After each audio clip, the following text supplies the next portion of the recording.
First, start by removing the laces about the sneakers. After that, you either take a shoestring or whatever material you'll be using to stop the sneaker to make sure that it can keep the form of the toe box in shape. And after that, you want to get whatever tool that you normally use. If you don't have one, I advise you to get one, but this is the tool that I use. It's this is a little small miniature brass screwdriver, nothing special. But yeah, you can get you whatever. You can use one of those oversized toothpicks. And you just want to go in there and add something to the top. Now you want to take, drinking water. And a little antidote bottle, of course, because we got so much of this stuff. And all you want to do is wet the whole bottle. So it'll work better if I take my steak right. I never thought I'd have that problem. And now what you want to do is just want to take the whole, you want to take the bottle and wet the whole bottle.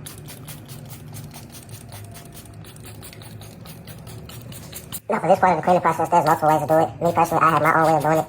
I like to start off by taking whatever cleaning tool that I'm deciding to start with. In this case, it'll be my steel bristle brush. I like to wet it with water first, after, of course, the bottom's are super lubricated. I like to wet it with water first, and I like to take some of the new antidote, and I like to actually spray about 3 or 4 squirts up on the brush. One, again, the safety is right. Special stuff, we can't be wasting it. So I like to go 1 at the top, 2 at the bottom, another at the top, another at the bottom. Then I like to take 1 squirt, 2 squirts, and that's it. Then I like to go in. I just like to brush. And just like all the other ones, once you see the foam, you're in the zone.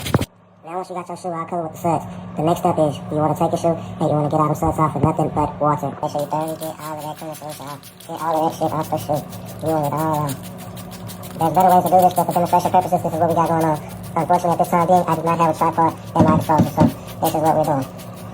Do you want this sauce or no, nigga? See, look, now upon getting the solution off of there, we notice a dark spot right there. That might cause trouble. So to prevent that, we're going to go back and we're going to knock that out. Once the shoe has all the solution rinsed off, the final step before placing it in the icebox is to dry the shoe off from all water.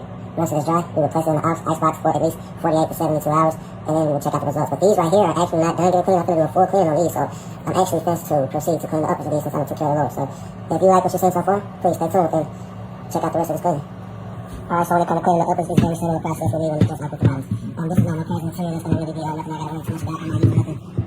I'm not using anything that would actually harm the shoe, so again, this is nothing I really have to worry about. So I'm going to just come in straight full stand here. Pow, pow, pow, pow, pow, that's it. New antidote, pow, pow, pow, pow, pow, new antidote. I'm going to hit the whole shoe up. Actually, that's the extra one, it's not new antidote. 1, 2, 3, 4. 1, 2, 3.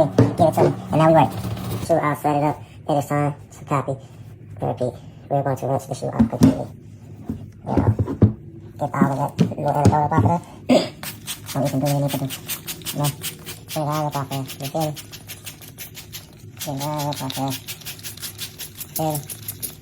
Make sure we get it all up off there. Everything from the sun we can get it all up off there.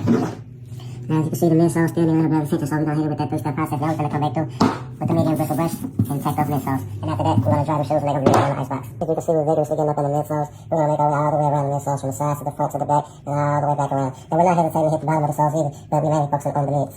Now that we're done with the midsoles, there's only one thing left to do. Rinse all this stuff off and dry the shoe. And for those of you like me on my early journey, and you don't have a UV light or outdoor icebox setup you can use, the sunlight can always be your best friend. The only thing is, it gets extremely hot, so you can't leave them outside for too long. So make sure you come back and check on every 30 minutes from now.